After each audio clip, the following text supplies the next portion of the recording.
အရာတော်မှာစစ်တပ်ထောင်ထားတဲ့မိုင်းတွေကိုတော်လှန်ရေးရဲဘော်တွေကရှင်းလင်းကြောင်းသိရှိရပါတယ်။စကိုင်းတိုင်းအရာတော်မြို့နယ်မှာစစ်ကောင်စီတပ်ထောင်ထားတဲ့မိုင်းတွေကိုတော်လှန်ရေးရဲဘော်တွေကရှင်းလင်းပေးခဲ့ပါတယ်။ဇန်နဝါရီလ29ရက်မနေ့ပိုင်းကအရာတော်မြို့နယ်ကမ်းပြူရွာကနေအရာတော်မြို့ဘက်ကိုစစ်ကောင်စီတပ်စစ်ကြောင်းပြန်သွားချိန်ကာကွယ်ရေးအဖွဲ့တွေကနေမြေရှင်းလင်းရာမှာပင်လုံခချမ်းသာနဲ့ကမ်းပြူကျေးရွာကြားကမ်းပြူရွာတာဝါတိုင်းလမ်းခွဲနဲ့မနောမရရွာကြားတွေမှာမိုင်းတွေတွေ့ရှိခဲ့ရကြောင်းဒေသတွင်းတော်လှန်ရေးရဲဘော်တွေကပြောဆိုပါတယ်။လောဆယ်ရှင်းလင်းရေးပြုလုပ်ရမှာတော့တာတူတက်ဖြတ်မိုင်းနှလုံးတွေ့ရပါတယ်လို့၎င်းရဲဘော်ကပြောပါတယ်။အဆိုပါမိုင်းတွေကိုပြည်သူတွေအန္တရာယ်မဖြစ်အောင်ရှင်းလင်းပေးခဲ့ရတယ်လို့သိရပါတယ်။စစ်ကောင်စီတပ်ရဲ့မိုင်းအန္တရာယ်တွေရှိနေတာကြောင့်ပြည်သူတွေအနေနဲ့ယူဆိုင်သွားလာကြဖို့ကာကွယ်ရေးအဖွဲ့တွေကသတိပေးထားပါတယ်။အကြမ်းဖက်စစ်အုပ်စုပြည်ထောင်ဝန်ကြီးနေရာအပြောင်းလဲပြုလုပ်ကြောင်းသိရှိရပါတယ်။အကြမ်းဖက်စစ်ကောင်ဆောင်မဲအောင်လှိုင်ဟာသူ့ရဲ့အုပ်ချုပ်မှုရန်တရားတွေက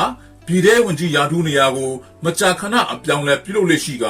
လက်ရှိပြည်ထောင်ဝန်ကြီးထွန်းထွန်းအောင်နေရာမှာစစ်ရေးချုပ်ဖုံးမြတ်နဲ့အစားထိုးခန့်လိုက်တယ်လို့စစ်အုပ်စုထိန်းချုပ်မီဒီယာတွေမှာမနေ့ကဖော်ပြခဲ့ကြပါတယ်။လက်ရှိပြည်ထောင်ဝန်ကြီးဖြစ်လာသူဖုံးမြတ်ဟာစစ်အုပ်စုအားကစားနဲ့ကာယပညာအုပ်ချုပ်ရေးအဖွဲ့ဥက္ကဋ္ဌစစ်ရေးချုပ်နဲ့စစ်စင်ရေးအထူးဖွဲ့မှုတာဝန်တွေထမ်းဆောင်ခဲ့မှုသူဖြစ်ပြီးစစ်တပ်သား OTS 83စင်သူဖြစ်တယ်လို့သိရှိရပါတယ်။အလားတူပြည်ထောင်စုဝန်ကြီးအောင်တော်ကိုစစ်ဘက်နေရာပြန်ဖို့ကလူစစ်ဘက်ဆိုင်ရာလုံခြုံရေးအရာရှိချုပ်မင်းသူကိုအစားထိုးခန့်လိုက်တယ်လို့လည်းပြီးခဲ့တဲ့ရက်ပိုင်းကထုတ်ပြန်ထားပါတယ်။ထွန်းထွန်းအောင်ဟာစစ်တပ်ကအပတ်စဉ်25စင်းဖြစ်ပြီးနေဆက်ရေးရဝန်ကြီးကနေ2025ဇန်နဝါရီမှာပြည်ထောင်ဝန်ကြီးဖြစ်လာတာကြောင့်တနစ်တာဝန်ထမ်းဆောင်ပြီးနောက်စစ်ဘက်မူလတာဝန်တွေပြန်လည်ထမ်းဆောင်ရမှာဖြစ်တယ်လို့သိရပါတယ်။သူပြည်ထောင်ဝန်ကြီးဖြစ်တာဝန်ယူချိန်မှာအကြမ်းဖက်စစ်တပ်ရဲ့ရွေးကောက်ပွဲအထုစန့်ကျင်သူကန့်ကွက်သူတွေကိုအကြမ်းဖက်သမားလို့သတ်မှတ်ကပြည်သူ400ကျော်ကိုထောင်ဒဏ်နှစ်ရှည်ကျနိုင်တဲ့ရွေးကောက်ဥပဒေနဲ့အရေးယူခဲ့သူလည်းဖြစ်ပါတယ်။အကြမ်းဖက်စစ်တပ်အာဏာသိမ်းပြီးနောက်ပိုင်းမှာပြည်ထောင်ဝန်ကြီးရာထူးနေရာကိုမကြာခဏပြောင်းလဲပြုလုပ်လက်ရှိရာဆိုထုရာပြည့်ထွန်းထွန်းအောင်တို့ဟာတာဝန်ထောင်းဆောင်ခဲ့မှုကြတယ်လို့စစ်အုပ်စုထိန်းချုပ်ထားတဲ့မီဒီယာတွေကဖော်ပြကြပါတယ်။ပြည်ပရောက်လူငယ်များပြည်တွင်းသို့ပြန်လာအလုပ်လုပ်ကံရန်လိုအပ်ကြောင်းကြက်ဖို့ခင်ကြီးကပြောပါတယ်။ရွေးကောက်ပွဲမှာထွက်ပေါ်လာသောအစိုးရတစ်ကြောင့်စီးပွားရေးပိတ်ဆို့မှုများရုပ်သိမ်းကနိုင်ငံခြားရင်းနှီးမြှုပ်နှံမှုအသစ်များဝင်လာ၍အလုပ်ကံပေါ်များလာမည်ဟုပြောပါတယ်။ပြည်ပနိုင်ငံများတွင်ရောက်ရှိအလုပ်လုပ်ကံတွေကြားသည့်လူငယ်များပြည်တွင်းသို့ပြန်လာရန်အလုပ်လုပ်ကံရန်လိုအပ်ကြောင်းကြက်ဖို့ဥက္ကဋ္ဌခင်ကြီးကပြောဆိုပါတယ်။သူ၏လူမှုကွန်ရက်မှမေးခွန်းများကိုပြန်လည်ခြေကြားသည့်အစီအစဉ်တွင်ကျန်းဖို့ခင်ကြီးကအထက်ပါတိုင်းပြောဆိုလိုက်ခြင်းဖြစ်ပါတယ်။မြန်မာလူငယ်အများပြားသည့်နိုင်ငံရခြားသို့ထွက်၍အလုပ်လုပ်နေကြကြောင်းတရားမဝင်သွားသူများရှိတဲ့ကဲ့သို့တရားဝင်သွားသူများလည်းရှိကြောင်းပြည်တွင်းတွင်အလုပ်အကိုင်ခွင့်လန်းရှားပါ၍အခွင့်အလမ်းများရရန်နိုင်ငံခြားသို့တွားကြခြင်းဖြစ်သည်ဟုနားလည်ကြောင်းကျန်းဖို့ပါတီအနေဖြင့်လူငယ်များပြည်ပသို့ထွက်ခွာမှုကိုနီလန်းနှစ်ခုဖြင့်ကင်တွယ်ဖြေရှင်းမည်ဖြစ်ကြောင်းရင်းတို့ဖြေရှင်းနိုင်ရန်ပြည်ပရောက်လူငယ်များပြည်တွင်းသို့ပြန်လာအလုပ်လုပ်ရန်လိုအပ်ကြောင်း၎င်းကပြောပါတယ်။လူငယ်တော်များများကနိုင်ငံခြားမှာထွက်ပြီးတော့အလုပ်လုပ်ကြတာရှိပါတယ်။တချို့လည်းတရားဝင်သွားတာရှိတယ်။တချို့လည်းတရားမဝင်သွားတာရှိတယ်။အဲဒီတော့နိုင်ငံခြားသွားပြီးအလုပ်လုပ်တယ်ဆိုတဲ့သဘောကဒီမှာအလုပ်ကံအနေငယ်ရှားပါလို့နိုင်ငံခြားမှာထွက်ပြီးအလုပ်လုပ်တယ်ဆိုရင်ဓာတ်ထက်ပိုပြီးတော့အခွင့်အရေးတွေရမယ်ပေါ့။စသည်ဖြင့်လစာငွေကောင်းတယ်ဒါကြောင့်သွားတာဖြစ်ကြမယ်ထင်ပါတယ်။ပုံမကောင်းတဲ့ခွင့်လန်းကိုရှာကြတာပေါ့။အဲဒီတော့ကျွန်တော်တို့ရဲ့ manifesto မှာလည်းပါတယ်နှနည်းစဉ်းစားတာပေါ့နိုင်ငံခြားမှာရောက်နေပြီးအလုပ်လုပ်နေတဲ့သူတွေအတွက်တရားဝင်ဖြစ်အောင်နှစ်နိုင်ငံအစိုးရချင်းညှိနှိုင်းတာတွေလုပ်မယ်အပေးအယူတွေလုပ်မယ်ပြည်ရင်နိုင်ငံခြားမှာအလုပ်လုပ်နေတဲ့သူတွေကိုဥပဒေရဲ့ကာကွယ်အောက်မှာရတဲ့ရထိုက်တာတွေကိုအပြည့်အဝရအောင်ဆောင်ရွက်ပေးမယ်တစ်ဖက်ကလည်းနိုင်ငံတော်ကဆောင်ရွက်ပေးသလိုသူတို့စီကလွှဲပြောင်းငွေ limited ဘဏ္ဍာငွေအထိုက်လျောက်ရအောင်စူးစမ်းဆောင်ရွက်ပေးဖို့ပြောထားတာရှိပါတယ်ဒီနည်းကဟိုမှာထုတ်လုပ်နေတဲ့ကလေးတွေအတွက်လည်းအကျိုးရှိမယ်မိဘတွေလည်းအကျိုးရှိမယ်နိုင်ငံတော်လည်းမနဲ့နာဘူးဆိုတဲ့အပိုင်းရှိပါတယ်ဟုကျပ်ဖို့ခင်ကြီးကပြောပါတယ်ရင်းအပြင်ရွေးကောက်ပွဲကြောင့်တက်လာသောအစိုးရသစ်လက်ထက်တွင်စီးပွားရေးပိတ်ဆို့မှုများရုပ်သိမ်းကနိုင်ငံခြားရင်းနှီးမြှုပ်နှံမှုများအသစ်ဝင်လာကြမည်ဖြစ်ကြောင်းထိုအချိန်ပြည်တွင်းတွင်အလုပ်ကိုင်ခွင့်လန်းပေါ်များလာကပြည်ပမှလူငယ်များပြည်တွင်းသို့ပြန်လာအလုပ်လုပ်ကိုင်ကြရန်လိုအပ်ကြောင်း၎င်းကဆက်လက်ပြောဆိုပါတယ်နောက်တနည်းကတော့ဒီတိုင်းထွက်လုပ်နေမဲ့အစားပြည်ပမှာထွက်လုပ်နေတဲ့ကျွန်တော်တို့ကလေးတွေကိုယ်နိုင်ငံမှာပြန်ပြီးတော့အလုပ်လုပ်ဖို့လိုတယ်ဒီအတွက်ပြောင်းလဲပေးမဲ့လုပ်ငန်းစဉ်ကတော့ရွေးကောက်ပွဲပဲကျွန်တော်တို့ခဏခဏပြောပါတယ်လွတ်လပ်ပြီးတရားမျှတတဲ့ရွေးကောက်ပွဲဖြစ်တယ်ဆိုတာနဲ့ ကျွန်တော်ရဲ့ရလတ်အစိုးရကတည်ဝမှု legitimacy ရှိတယ်အဲ့ဒီတော့ sanction တွေပြန်ရုပ်သိမ်းသွားမယ် FDI လို့ခေါ်တဲ့နိုင်ငံခြားရင်းနှီးမြှုပ်နှံမှုအသစ်တွေဝင်လာဖို့ရှိပါတယ်အလုပ်ကိုင်းခွင့်လန်းတွေပေါ်များလာပါလိမ့်မယ်အဲ့ဒီခါမှာပြည်ပမှာရှိနေတဲ့ကျွန်တော်နိုင်ငံသားညီကိုမောင်နှမတွေလည်းတချို့ပြန်လာတာရှိပါလိမ့်မယ်ဟုကြက်ဖို့ခွင့်ကြီးကဆက်လက်ပြောဆိုပါတယ်ထိုင်းနိုင်ငံတွင်ရောက်ရှိနေကြသည့်မြန်မာလူသမားတချို့ကမူစစ်တပ်လက်အောက်ခံကြက်ဖို့အစိုးရတက်လာပါကလည်းနိုင်ငံ၏အခြေအနေမှာထူးထူးခြားခြားပြောင်းလဲသွားရမရှိ၍မြန်မာနိုင်ငံသို့ပြန်လာရန်အစီအစဉ်မရှိသေးကြောင်းစစ်မှုထမ်းဥပဒေမရုပ်သိမ်းလင်စစ်တပ်ကအာဏာလက်မလွတ်ချသမျှကာလပတ်လုံးမြန်မာနိုင်ငံသို့ပြန်လာမည်မဟုတ်ကြောင်းပြောဆိုကြပါတယ်စစ်ကောင်စီရဲ့စီးပွားရေးနဲ့ဝါဒဖြန့်တဲ့အကောင့်300နီးပါး Facebook ကထပ်မံဖယ်ရှားကြောင်းသိရှိရပါတယ်စစ်ကောင်စီနဲ့သက်ဆိုင်တဲ့အကောင့်တွေကိုဖယ်ရှားနေတဲ့ Facebook ကစီးပွားရေးနဲ့ဝါဒဖြန့်ကြည့်တဲ့အကောင့်290ကိုထပ်မံဖယ်ရှားလိုက်တယ်လို့ Justice for Myanmar ကထုတ်ပြန်လိုက်ပါတယ်ဒီတစ်ချိန်ဖယ်ရှားလိုက်တဲ့အကောင့်အများစုကစစ်ကောင်စီခေါင်းဆောင်ရဲ့မိသားစုရဲ့စီးပွားရေးလုပ်ငန်းဖြစ်တဲ့ Mytel ထုတ်ကုန်တဲ့ဝန်ဆောင်မှုကိုရောင်းချနေတာတွေဖြစ်ပြီးစစ်တပ်ရဲ့စီးပွားရေးလုပ်ငန်းတွေဖြစ်တဲ့မြန်မာစီးပွားရေးကော်ပိုရေးရှင်း MEC မြန်မာစီးပွားရေးဥပိုင် Limited MEHL တို့ရဲ့ကုမ္ပဏီခွဲတွေနဲ့ဆက်ဆက်ကောက်နေပါဝင်တယ်လို့ JFM ကထုတ်ပြန်ထားပါတယ်။ Telecom ကွန်ရက် Mactel အင်းဝဘာနဲ့မြောက်ရီပန်စင်မင်းဗလမ်မြေမြန်မာဘီယာနဲ့ဒဂုံဘီယာမှတ်တစေများနားမြိုင်ကဖီနဲ့ Indoor Skydiving တို့နဲ့ဆက်ဆက်အကောက်များလည်းပါဝင်တယ်လို့ JFM ကပြောပါတယ်။အဲဒီအကောင့်တွေပြင်စစ်ကောင်စီဝါဒဖြန့်အကောင့်တွေဖြစ်တဲ့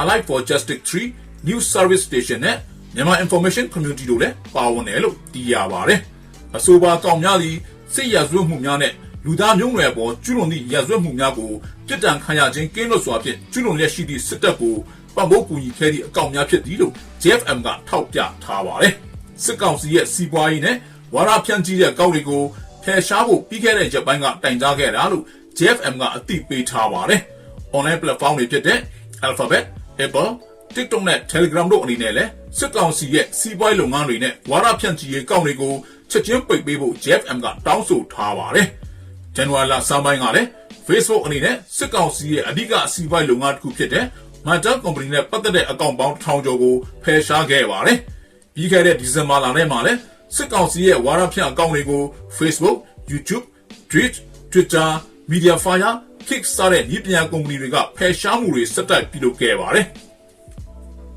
စစ်တပ်လက်အောက်ခံကြံ့ဖွတ်ပါတီကရွေးကောက်ပွဲအနိုင်ရရှိကြောင်းကြေညာမှုကိုအာဆီယံပါလီမန်အမတ်များအဖွဲ့ APHR ကတရားမဝင်ရလဒ်ဖြစ်အပြင်းထန်ကန့်ကွက်ကြောင်းသိရှိရပါတယ်။အကြမ်းဖက်စစ်တပ်လက်အောက်ခံကြံ့ဖွတ်ပါတီကရွေးကောက်ပွဲအနိုင်ရရှိကြောင်းကြေညာမှုပေါ်လူခွင့်ရေးဆိုင်ရာအာဆီယံပါလီမန်အမတ်များအဖွဲ့ APHR ကတရားမဝင်ရလဒ်ဖြစ်အပြင်းထန်ကန့်ကွက်လိုက်ကြောင်းသိရှိရပါတယ်။မြန်မာနိုင်ငံတွင်စစ်တပ်စီစဉ်ကျင်းပခဲ့သည့်ရွေးကောက်ပွဲနဲ့ထိုရွေးကောက်ပွဲတွင်စစ်တပ်လက်အောက်ခံကြံ့ဖွတ်ပါတီအနိုင်ရရှိခဲ့သည်ဟုကြေညာထားမှုကိုလူခွင့်ရေးဆိုင်ရာအာဆီယံပါလီမန်အမတ်များအဖွဲ့ APHR ကအပြင်းထန်ကန့်ကွက်ပြီးဒီဝင်မှုမရှိသောရလဒ်အဖြစ်ထုတ်ဖော်ကြေညာခဲ့ပါတယ်။2021ခုနှစ်အာဏာသိမ်းခဲ့သည့်စစ်တပ်ကစီစဉ်ကျင်းပသောရွေးကောက်ပွဲမှာဖိနှိပ်မှုခြံနှံ့မှုနဲ့အကြမ်းဖက်မှုများအောက်တွင်ပြုလုပ်ခဲ့သည့်အတူရောက်ရွေးကောက်ပွဲသာဖြစ်ကြောင်းဇန်နဝါရီ25ရက်နေ့နောက်ဆုံးအဆင့်မဲပေးမှုများပြီးဆုံးကကြေညာခဲ့သည့်ရလဒ်သည်ကြိုတင်ခန့်မှန်းမိသားရလဒ်ဖြစ်ကြောင်း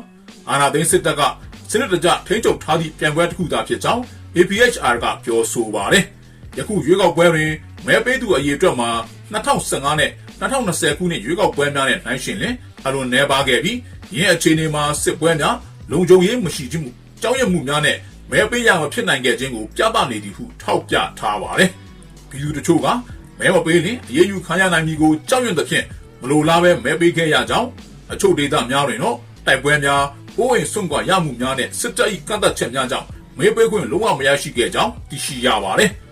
လူထုထောက်ခံမှုအပြည့်အဝရရှိနေသောအမျိုးသားဒီမိုကရေစီဖွဲ့ချုပ် NLD နဲ့ခေါင်းဆောင်ဒေါ်အောင်ဆန်းစုကြည်အပါအဝင်နိုင်ငံရေးခေါင်းဆောင်များသည်ထောင်ချခံထားရခြင်းပါတီဖြတ်သိမ်းခံရခြင်းသို့မဟုတ်ရွေးကောက်ပွဲတွင်ပါဝင်ခွင့်ပိတ်ပင်ခံထားရခြင်းများကြောင့်ရင်းရွေးကောက်ပွဲကိုလွတ်လပ်မှုရှိတရားမျှတမှုရှိယုံကြည်နိုင်စရာရှိသောရွေးကောက်ပွဲအဖြစ်လုံးဝမယူဆနိုင်ကြောင်း APHR ကဆက်လက်ပြောဆိုပါတယ်။ APHR ကရွေးကောက်ပွဲမှာထွက်ပေါ်လာသောရလဒ်များကိုနိုင်ငံများဒေသဆိုင်ရာအဖွဲ့အစည်းများသို့မဟုတ် institution များမှတရားဝင်ဖြစ်အတိမတ်ပြုရန်ကြိုးပမ်းလာပါကလုံးဝလက်မခံကြောင်းထပ်မံအလေးပေးပြောကြားခဲ့ပါတယ်။အဆိုပါတူရောက်ရွေးကောက်ပွဲကာလတွင်လေကြောင်းတိုက်ခိုက်မှုများစစ်စင်ရေးများအစုလိုက်အပြုံလိုက်အိုးအိမ်စွန့်ခွာရမှုများဖြစ်ပွားနေပြီးပြည်သူများအနေဖြင့် မိမိတို့၏စာနာကိုလွတ်လပ်စွာဖော်ပြနိုင်ရန်လုံးဝဖြစ်နိုင်ခဲ့ကြောင်း APHR ကဆိုပါတယ်။ထို့ကြောင့်ဒေသတွင်းနဲ့နိုင်ငံတကာအစိုးရများလွှတ်တော်အမတ်များအပါအဝင်အားလုံးသည်စစ်ကောင်စီအတုရောင်ရွေးကောက်ပွဲနဲ့ထိုမှထွက်ပေါ်လာသည့်ဖွဲ့စည်းများကိုပြက်ပြက်သားသားပယ်ချရန်တောင်းဆိုထားပါတယ်။ရင်းလုပ်ငန်းစဉ်သည်တရားဝင်မှုမရှိပြည်သူပါဝင်မှုမရှိပဲစစ်အုပ်ချုပ်ရေးကိုခိုင်မာစေရန်နဲ့လူခွင့်ရေးချိုးဖောက်သူများကိုကာကွယ်ရန်အသုံးချနေသည်ဟုထောက်ပြထားပါတယ်။2026ခုနှစ်အာဆီယံလက်ကျဥက္ကဋ္ဌတဲ့ဖိလစ်ပိုင်နိုင်ငံအနေဖြင့်စစ်ကောင်စီရွေးကောက်ပွဲရလဒ်များကိုအတိမမပြုကြောင်းဦးဆောင်ကြေညာရန်နိုင်ငံရဲ့အကျဉ်းသားများကိုလွတ်မြောက်စေရန်ဖိအားပေးရန်လူသားချင်းစာနာမှုအကူအညီများကိုလုံခြုံစွာရောက်ရှိနိုင်ရန်တေချာစေရန်နဲ့လူခွင့်ရေးချိုးဖောက်သူများကိုတာဝန်ခံစေရန်လူခွင့်ရေးဆိုင်ရာအာဆီယံပါလီမန်မှများဖွဲ့ကတောင်းဆိုထားပါတယ်။အာဆီယံနေဖြင့်တနိုင်ငံ၏ပြည်တွင်းရေးကိုတနိုင်ငံကဝင်ရောက်မစွတ်ဖက်ရေးမူဝါဒမအောင်မြင်ခြင်းကိုကြော်လွန်ပြီးမြန်မာနိုင်ငံသားများ၏အတန်ကိုမြင့်တင်ပေးရမည်ဒီမိုကရေစီတရားမျှတမှုနဲ့ဘေးကင်းရေးအတွက်၎င်းတို့မျှော်လင့်ချက်များစွာကိုခိုင်မာစွာထောက်ခံရန်และလူခွင့်ရေးဆိုင်ရာအာဆီယံပါလီမန်များဖွဲ့ကဆက်လက်တောင်းဆိုထားပါတယ်။မိုးကုတ်မြို့တွင်စစ်တပ်ကကြောက်ရှာဖွေသူ200ကျော်ကိုဖမ်းဆီးငွေညှစ်က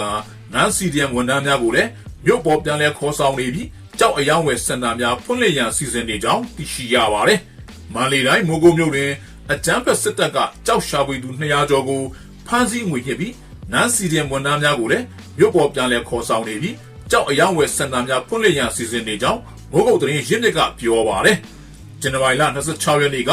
မိုးကုတ်မြို့နယ်ရင်းကြီးချောင်းတစ်လျှောက်၌ကြောက်ရှာဖွေခနဲစေးသူ200ကျော်ကိုဖမ်းဆီးပြီးတနေကုန်နီးပါးစာတင်ကျောင်းများတွင်တန်ရှင်းလုပ်ခိုင်းကညနေပိုင်းတွင်တအုပ်လင်3,000တောင်းယူကပြန်လွှတ်ပေးလိုက်ကြောင်းထို့ပြင်ဝတ်တောက်ကားတစ်စင်းနဲ့ငွေကျပ်3သိန်းဆိုင်ကယ်တစ်စင်းနဲ့ငွေကျပ်9,000